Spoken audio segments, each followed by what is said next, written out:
ឬការរត់ខ្លះក៏បងមិនធ្វើដែរ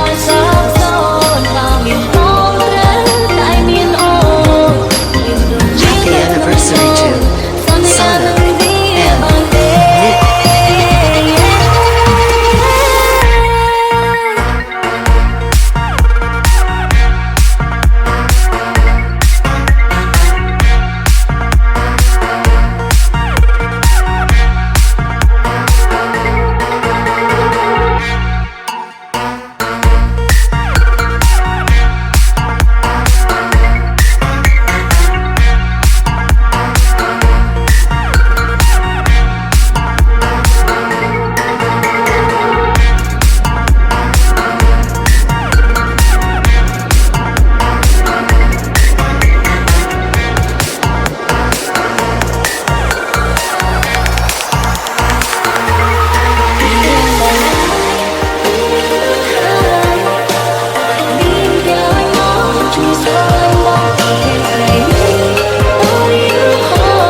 Sana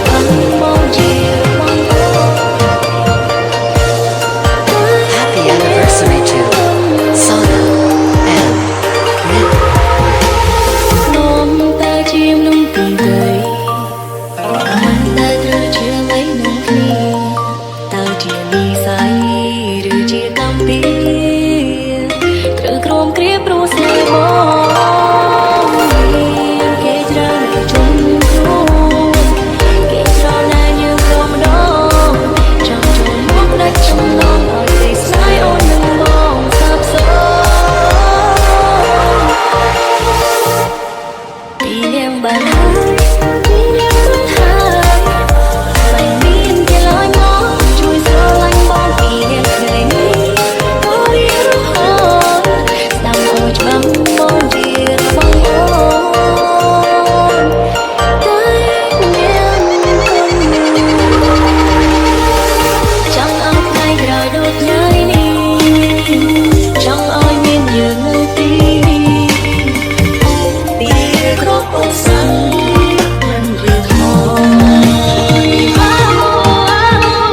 រាសាស្នេហ៍មិនឲ្យសាបសូន្យបើមានបងត្រូវតែមានអូនរៀងដូចជាទឹកនឹងអូន Happy anniversary to